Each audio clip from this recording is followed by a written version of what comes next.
Hey everybody out in Facebook land! How are you? I'm Angela Schumacher.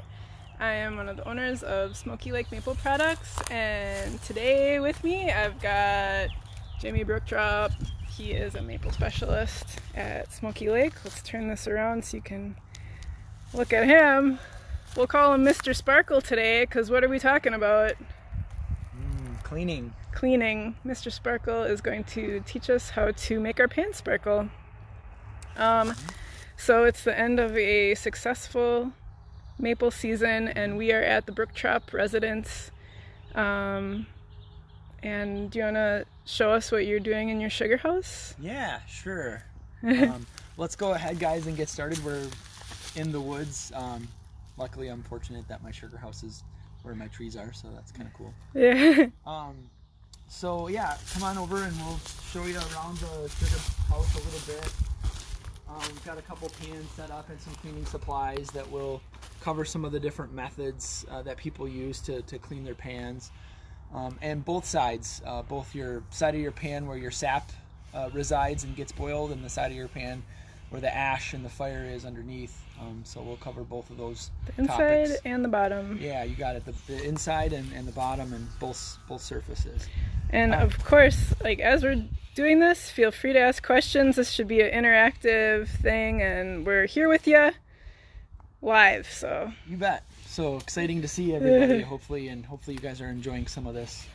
thanks for joining us. So a little bit of background. This is my sugar shack. Just a quick brief.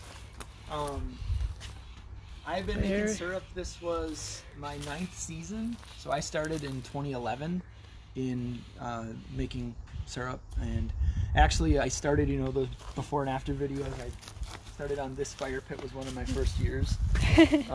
Real simple start, and like a lot of you, I had a cinder block arch, and that's where I put my first 2x2 Smoky Lake flat pan that I had for several seasons, and made a couple gallons of syrup. And then from there, of course, all of us know how that starts and then where it goes to. So Yeah. so it goes from something meager like this to something really exciting and kind of a very different and a very comfortable place for me to make syrup. It's a 14 by 10, pretty basic building on a floating slab.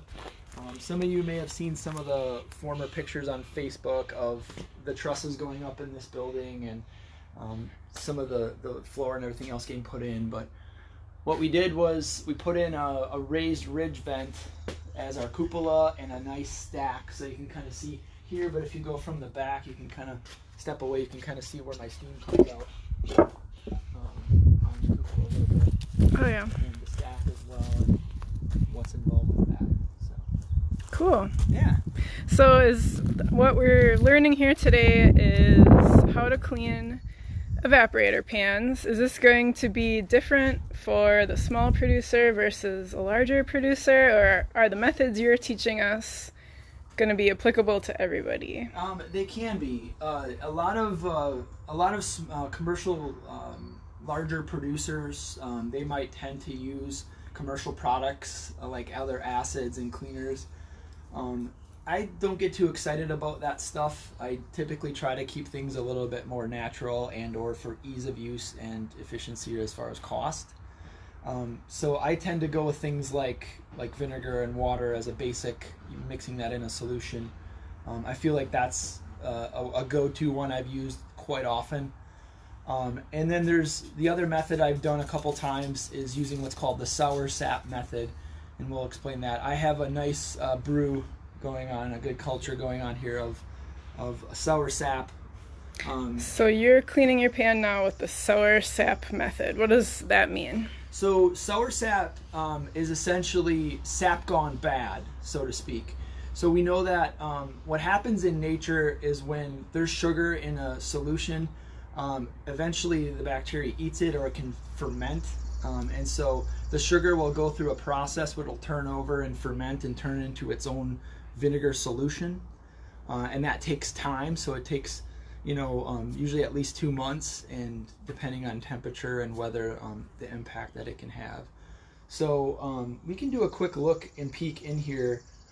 So at the end of the season, you just put the rest of your sap in here, and now it has just gone bad. This is sap gone bad. It's turning into vinegar.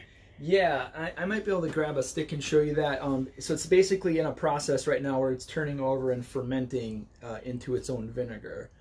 I might be able to actually show that. You can see, if you look really close, you can kind of see that it's starting to eat away a little bit, where there's like a little bit of a cleaner spot below the sap scum line.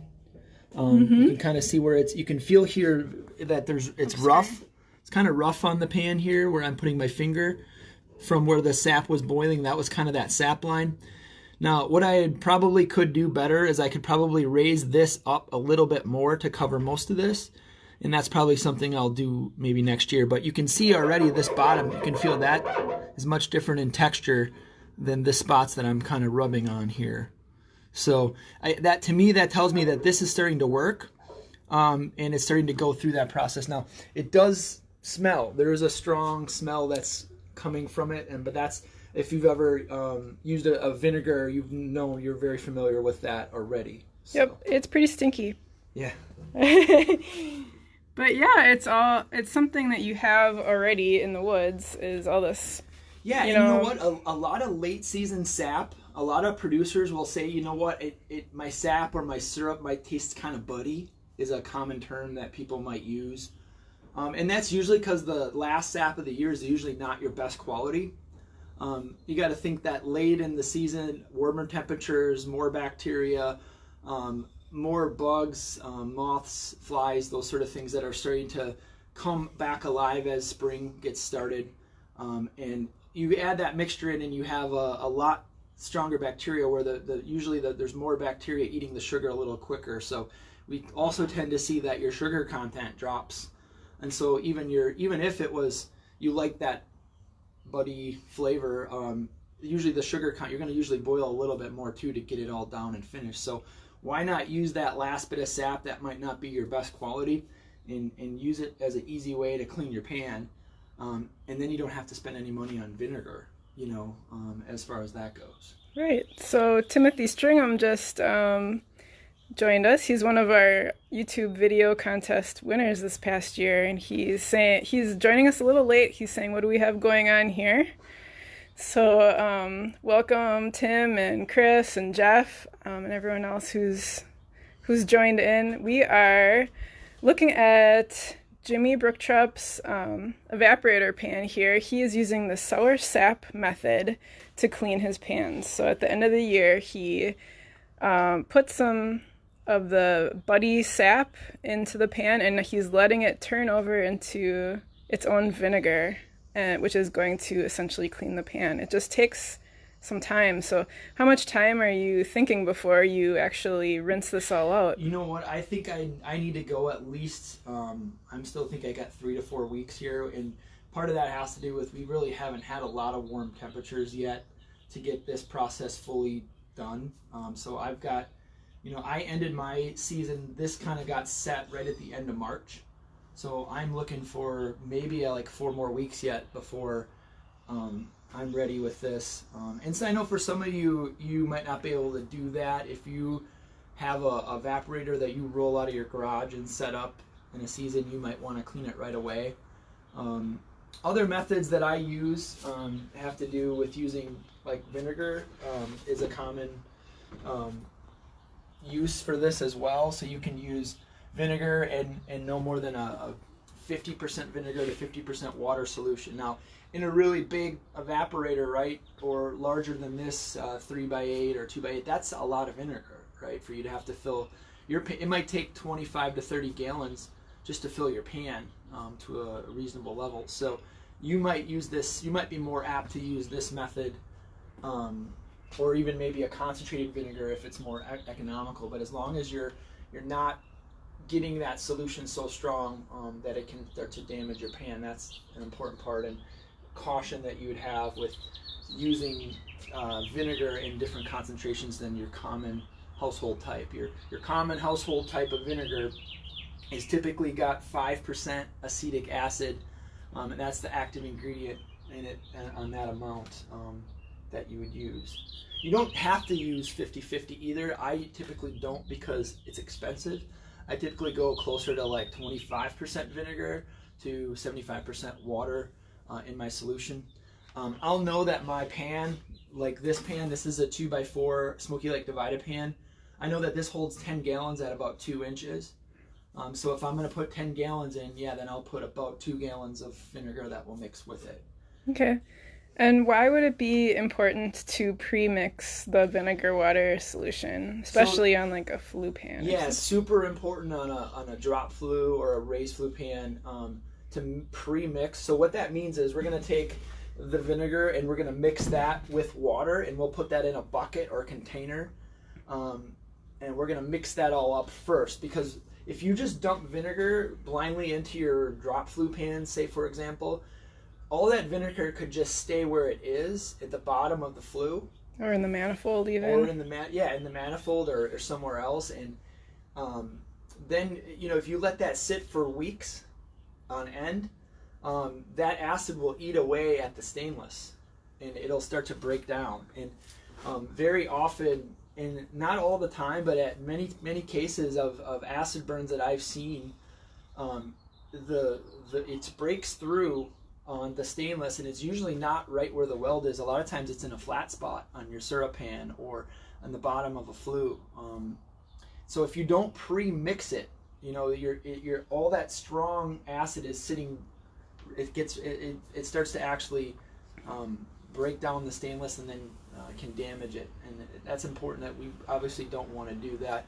If you have a $2,000 investment in a pan, man, that's a bad day when you find out it can't be repaired. So even natural methods, you have to be careful. Natural things like vinegar can eat the stainless over time. So we would do if we did a 50-50 vinegar, or even 25-75 vinegar with hot water, we would be leaving it in there maybe overnight, but not months like you're doing here with the sour sap method. Sour sap method is like a long process, whereas the vinegar method is more of a it's more of an immediate cleaning method that you would use. Now, granted, I just for an example, I did about 1,400 gallons of sap that I put through this evaporator this past season, and I know that I'm not going to go the whole season without cleaning the pan. I think that would be a little crazy. There's a lot of buildup of maple sand and scaling and other things that happen on the pan. So I do use that vinegar method if I'm in a middle of season cleanup. And then what I will do is do that, like I said, 25 to 75% soak. And then a lot of times I'll put a lid on it, and I'll run a light fire in here, and it'll kind of steam and kind of hit the side and then condensate and fall back in. That seems to work really well. Then I let that then sit overnight. I come back the next day, and I'll come by and I'll wipe it with a very soft cloth, and it'll come clean. And then I get to see that beautiful mirror finish again and see that come back. Cool. So one thing I noticed with when I've been cleaning pans is it's really important not to scratch the mirror surface, because once those scratches are in there, I mean, these methods you're teaching us are to get them clean, not to buff out scratches. Like once the scratches are in there. Right. Yeah, and you know what? I'll be honest, of a mistake I made as a new person. I came from a flat pan, right? And there's this thing that people like to do on flat pans when they see foam. And what is that? And this has to do with the scratching. People skim. They want to skim foam. You don't have to do that in a continuous flow evaporator. And like Angela said, if you do, you're creating more spot for that niter and the maple sand and that thick stuff that's building on it to stick to. So you create a scratch, then you create an easier spot for something to apply itself and harder to clean there forward. So okay, we've got a question first from Mike. We might have kind of glazed over the answer, but Mike Martucci, hope I didn't say that wrong. Mike, if you let it turn to acid, can't that hurt the surface of the pan the longer it sits? So that is true. Yes, if it was sitting long enough and the pH was low enough in it, eventually it could. but I can also tell you that what I had, to give you a rough idea, and I don't know, I would have to do some equation to figure out what this would turn into.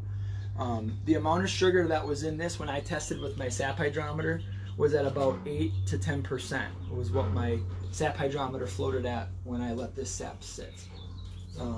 So yes, could it damage it if it sat too long? Yeah.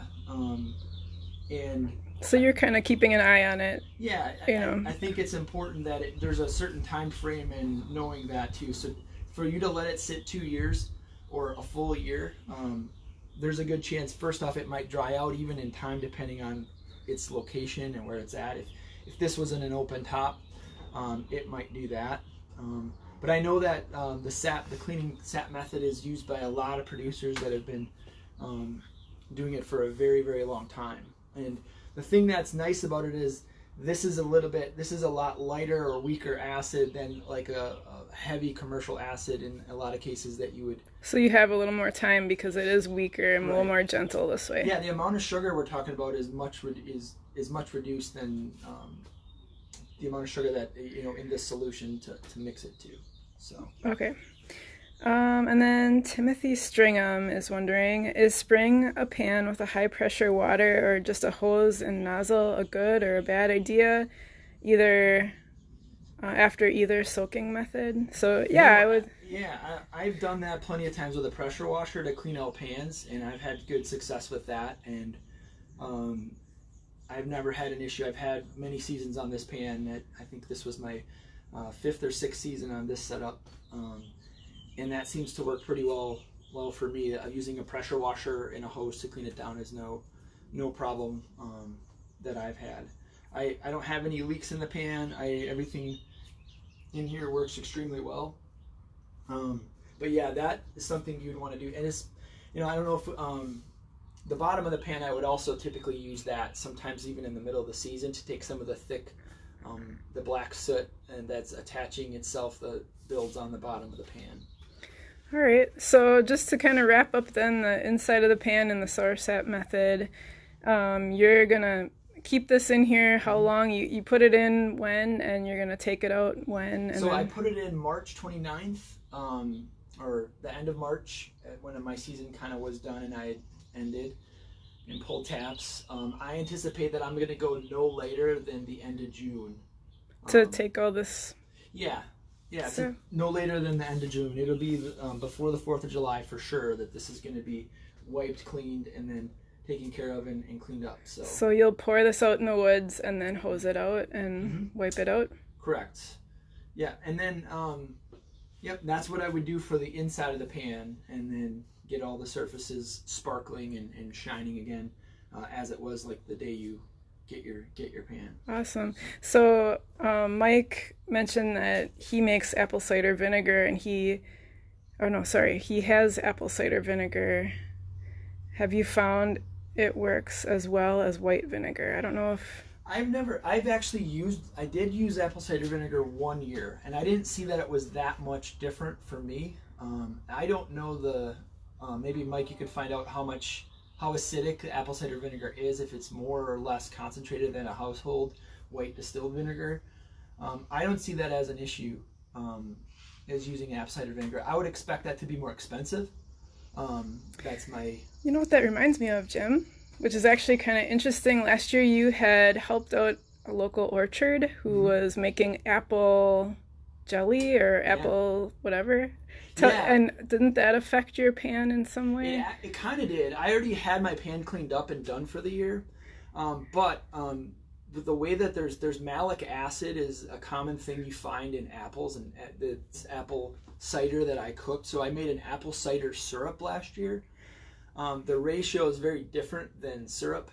It was kind of a fun experiment, but I did mess up one of those batches because I wasn't familiar and temperatures were a little different, and the way it flowed through here was a little unique. So I probably would need to do it a little different. But yeah, that has a malic acid that's common in it, and that would actually clean the pan pretty well. And there are a few people in the Northeast that do that. It's kind of a niche specialty thing, that when an orchard has extra cider and they want to make it into something, but I can tell you the final product, although it doesn't present as well as a syrup bottle, it still tastes very good. It's a very good concentrated apple flavor that I've used and put on toast and other things that you would add, like a jelly too. Another thing you can use with your evaporator then, huh?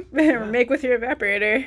Yeah, actually I did get one other request for that I might be doing next year, says they know I did it, to do an apple cider syrup again, but I would want to do it a little different and take a little more time to study. There's not a lot of information that I found out there on it. I tried to do some research last year and it did not find that much. So okay, well, let's move to the outside of the pan quick. Sure. Here's an example of what the outside of the pan is going to look like at the end of the season, or even during the season. You're going to have that soot build up, and now what? Now what, Jimmy? Mr. Sparkle. Okay, so a couple things. Why is this stuff attaching to the pan? And a lot of times it has to do with just it's a byproduct of the combustion process, of what's going on. That when you have incomplete combustion, typically you have more black smoke. So usually on startup is where some of this might apply itself, but there's also moisture in wood. Even though, like we say, the wood is dry, right? Even like wood that's really been dried, if you tested it, it would have a certain percentage of moisture. And so when you're burning that moisture is present in the combustion chamber of your evaporator. And then it can, with incomplete combustion, it sticks, that carbon that's left can stick to your pan. Okay. So how do you get it off? Well, in the middle of the season, I will use a pressure washer similar to I would to the other side to get the thick stuff off, and then I would continue to boil. If I was going to do like a really deep cleaning on something like this, I have heard, I have actually used, although I'm careful again with trying to be abrasive to it, you could use like a barkeeper's friend. I have heard of people using like Easy Off oven cleaner. I did try that once. I am a little concerned sometimes on some of the products you might use that it might be abrasive and scratch, so we want to try to avoid that as much as possible. But another easy way to do it, if you know that there was moisture in here that applied to it, if you took your pan and you put it out in the sun on like a couple really hot days in summer, it eventually will just get dry enough where it'll actually just start to flake off. Oh, really? Mm-hmm. So then once it dries out, it's in the sun and dries up a little bit, it'll flake off. And yeah, if you give it some time and put it in the sun, that's, that was kind of an inadvertent find for me. I left my pan here upside down out on a crate like this one season, and it just let it sit there a good amount of summer. The other thing you got to think about is sometimes rain in your area might be slightly acidic, right? That slight exposure over the summer and rain too would do a similar thing where it's cleaning it off and drying it out over time.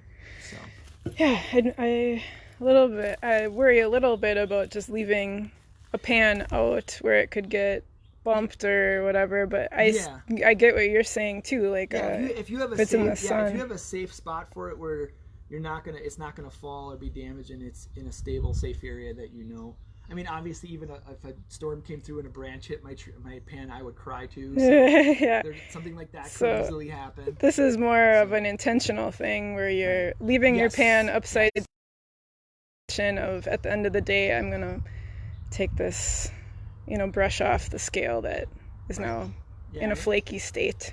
So what if it's of a flat bottom? Is that different? I think I've never done that process personally, and I don't know if anybody else has good feedback on that. I would imagine that would take a little bit longer to how built up it is potentially over a full season, and more surface area for it to attach to, and then harder for the sun to get in there and those small inside the flues, especially in the bottom, to get that clean. Mm-hmm. My experience in cleaning a flue pan from that is similar as well. It's a little bit more difficult process to get down in there to get everything cleaned up, than it is on a flat pan for sure. So okay, so yeah, pressure washers are awesome, and thank you, Sunshine, for also helping. Let's see if I can just circle back and make sure we've got some questions answered. Doug is wondering, how do you remove what seems to be scale from the foam on the flue pan? What I think Doug's referring to is that sometimes Matt, or I refer to like the sap scum line, or it's a spot where the pan was the level in the pan, say is at your 2 inches desired, or whatever height you're running it at, and just above that you have that calcium flaking. We can kind of see some of it here. Now for me, what that requires is for this to be soaked higher than what it is even right now, for it to be a little bit more effective to it as well. So one thing I could do with this is I could add water to this too if I wanted to. It would weaken the potential of it being too acidic, and it would also encompass this line of scummy sap. Now that is one of the harder spots to clean in my experience, for sure. And usually that takes a little bit more elbow grease sometimes to get it clean. But if it's soaked in it, and or you're putting the lid on the top for like a vinegar method where you're running a steaming, where you're just letting it kind of steam and hit the top of the lid and then run back down the side, that helps quite a bit. I've actually found this year, I experienced that the sap scum line was actually harder. I typically had my feed pan feeding obviously in this section here. So in this section of the divided pan, the first one where the sap enters, I found that was actually harder to clean than the spot where it was almost finished in syrup. And I don't know if anybody else has that same experience or not, but that's what I've had in the last couple years. That it's, the foam line that you're talking about, there's like, I look at it like there's that stage, there's kind of like 2 types of foam that I see in an evaporator, and it's usually that initial hit of foam that's coming in where the sap is getting up and the boil is starting. Yeah, so I've found, I just got a bug just flew in my eye. Okay, anyway. So at the end of the season, and when I clean the pan, sometimes there's still a line, like you were saying. And so the pan is clean. It's just an aesthetically maybe less pleasing line in there where you, like a haze. And I do have a... You can show it like one that was somewhat cleaned on this pan too. We can maybe show this. You can see how mine looks really flaky and gross. You can see what it'll look like on this one. Maybe we can. So on your pan, the sour sap method is in process, so that's why it looks the way it does. And this one, you can kind of see this. Yeah, it's not the easiest thing to videotape stainless steel because of all the mirror reflections. Maybe here, this would be. Let me move over.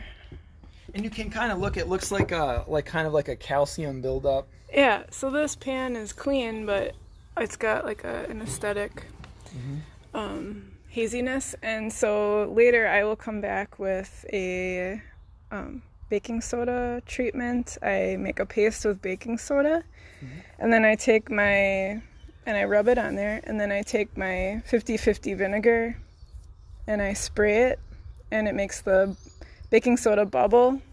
So I let it bubble and then I wipe it, and it looks much better. Has anybody ever burned a coffee pot? That was a common thing where I used to work with. People would leave the coffee on and it would cake on and burn to the bottom. So using the same exact chemicals Angela's talking about in that process is you're creating a chemical reaction that's going to start and work on it actively. It's an active way to do it. Yeah, and I wipe it right away, and I have also used Barkeeper's Friend and just make that, I don't use it dry, I make it wet and very gently with a soft cloth, wipe it, and that can help. That's important. It is a food safe product, so once in a while I will get a customer that will have had like black burnt on, they burnt their pan, and then they'll use like a steel wool on that spot. Yeah, you don't want to do that. And what it does, for everybody out there, it creates like a ton of micro scratches in that spot, and then it makes it like it's always going to be. It's actually worse than if you would have found a way to let it soak and gave it time, or used a chemical method to get it to, some chemistry to get it to go, instead of physically scratching with steel wool. That just it kills me when I see that. So you're saying patience is a virtue. Yeah, with cleaning and to, you've got to think it's metal on metal. When we put metal on metal, it's going to create that kind of a thing. Yeah. So yeah. Great. If you reverse your pan to control niter during the season, is it better to have 2 spouts and sight glasses? Mike's wondering. I don't know. I guess it's more of a personal. That's personal preference. Mike, I keep my preference for my sight glasses on the back end of my evaporator. It can be on either side. I feel like that. I mean, you could. I don't see how that's going to hurt anything. It just seems like you'd still have to. You still have to be careful when you're turning it and lifting it, and the sight glasses on. That can be a little tricky. Considering that a lot of times a 3/4 inch draw sight glass, it does not have it doesn't 3/4 inch doesn't have like a support like you'd see on like a float box. Yeah, so even if you did have just one sight glass, it's still doing its job, whether it's on the front or the back. Do you want to show them yours? Yeah, I got mine set. Do you need help putting that down? Got it. So yeah, that's a common question I get, and this is the spot I prefer it. Is on the back. Don't mind, obviously the flies are funny. They're way into it too. So my feed pan sits right here and trickles into this section in the pan. So it makes sense for me to be able to see it from this point that I have it set.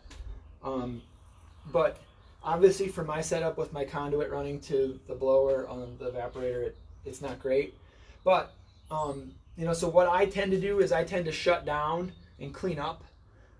Being a little bit smaller pan and easier to manage, it's easy to do. I can see like on a larger evaporator, that might be harder to do and more time involved. So you might want to do like on a syrup pan where you can rotate it. It's even a little smaller. Most of our syrup pans, for our most common sizes, are 30 by 30 or 24 by 24.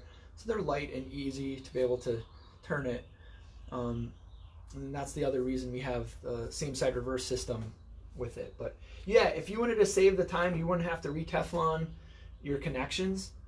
I suppose you could. Yeah, you could, and it would be a little bit easier to just flip it over because, But even if you had only one, your sight glasses, assuming your pan is level, your sight glass is still. Oh yeah. There's going to be no difference between whether that sight glass is on the draw side or where the sap's coming in. It's still doing its job either way. All right. So we've been here with Jimmy Brookchop from Smoky Lake Maple Products. He's our maple specialist there. He's showing us his sugar house. He is cleaning his pans. He put sap in his pans on March 29th, and he is using the sour sap method to clean his pans. And he will let this sit, and the sap turns into vinegar, and he will hose this out before the end of June. And then they'll be all squeaky clean. Maybe we'll have to follow up with you in June and make sure, Mr. Sparkle, that your pans truly are sparkling. He also showed us that we've got soot buildup on the bottom. We can pressure wash that. We can also leave it in the sun on a really hot day, and that soot will kind of start to flake off, which is great. What else have we learned here today? We learned a little bit about the vinegar method in solutions, how important it is to pre-mix your vinegar with water before it goes in a flue pan, and how that can have an impact on that. And that method being correct. We learned a little bit also about the sight glass and differences there and what you can do. Also, we talked about that sap scum line a little bit, or the sap on the edge where you get that calcified buildup. That would be on there as well. if I was going to do it a little different, I probably will, and I might add, like I said, some water to this so my solution can mix a little bit more above and get more of the surfaces soaked. So when I come by to clean, it will. I think I might grab a stick though, and I might try to stir the pot in the sour set. So you can see how gross it is. Okay. It does have a pretty strong odor. I mean, and I'm gonna see, and maybe I can find some like weird floaters and stuff, but you can kind of see. Maybe I can. Let's turn the lights on in here. So you're saying you wouldn't make syrup with this? No. I mean, and for those of you that are new, like if somebody came to my sugar house and was like, "Oh, I want to see what it's all about," and come see your evaporator, and they're like, "Hey, look at this syrup," and this is not anything like what this is when it's running. Right. Obviously, you can see right here, like in this corner, you can see this like monster kind of coming up. Oh yeah. Scuzz. Hey, Scuzz, monster. Yeah, it's kind of turning into a. For those of you that maybe have made like, have you ever made like kombucha? I've done that a few times. It's kind of got that like.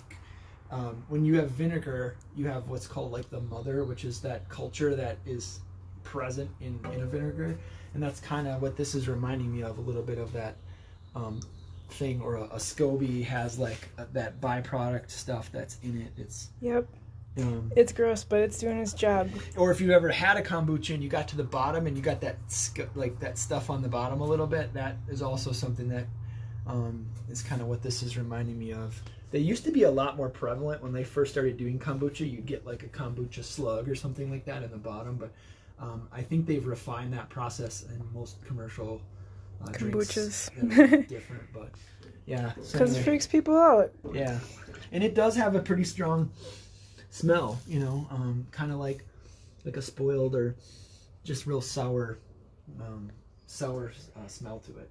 Yeah. So Mike is wondering, what is a mother? Oh, I think that's just a marketing thing that they put on a lot of that. It's referring to the culture that it's made from. I'm not super familiar if I can remember, but it's like it's a marketing thing that some of the kombuchas use. That it was not kombuchas, apple cider vinegars that they use. That it's a mother culture of some sort. So this is reminding you of a kombucha process. Kombucha or like an apple cider vinegar with that stuff remaining in it. So we digress. Yeah. So, okay. Is there anything special when polishing stainless or just soft cloth and water? You know what? That's what I'm doing. I don't want to make sure that there's nothing that's real abrasive on it that's doing that. If it is, you can scratch stainless and then you just create that surface. Once that scratch is in there, like we're teaching you here how to clean with the sour sap method or the vinegar water method. But if you have scratched your pans or used maybe steel wool on them to try to clean them or whatever, those scratches, once those scratches are in there, this cleaning is not going to remove scratches. There are polishes that are out there too that have particles in them that can do micro scratches as well, so we want to be really careful with that. We want to try to keep it. Now, inevitably, like the age of your pan, as it gets older, there's going to be a few scratches on a pan probably over a long service life. So don't, obviously, like when you get a new car and you get a scratch, you cry the first time, and then after like 7-8 scratches, you still want to try to keep it nice, but maybe it doesn't have the same of an impact. But a minor scratch or two is not something that's different. Like if we're talking a scratch that gouges, there's kind of like the one on the surface, and there's the one that looks like it's going into the material a little bit more, a lot more serious for that kind of a scratch. But keep your pan clean, keep it nice. I have, and underneath here you'll see scratches from me skimming like I wasn't supposed to. You were skimming. I was skimming. You're not supposed to skim in a divided pan. I would skim and take the foam out, and it's really not necessary. And you know what? The quality of my syrup, in essence, what that's doing in a continuous slow pan is you're interrupting the gradient. Yeah, you're stirring it up. You're not supposed to do that. And I'm making a more inconsistent draw. And then you're scratching the pan in the process. So. But you know what? It's a good learning experience. So. Yeah, absolutely. Well, great. We're going to throw a lid on this and let it keep doing its thing. We'll check back with Jimmy in June and see how clean it got. We're going to, I guess, call it a day. For those of you who had other questions. We just got a ground scroll in here. Oh, we got it. Oh, hey there, little guy. He's a little chipmunk. Okay, anyway, we will follow up with you guys if you asked a question unrelated to cleaning. We will definitely follow up with you and get those questions answered on Monday. So Jimmy, would you say this is what it boils down to? Yeah, this is what it boils down to. All right. Thanks for joining us, everybody. This has been Jimmy Brooktrop and Angela Schumacher from Smoky Lake.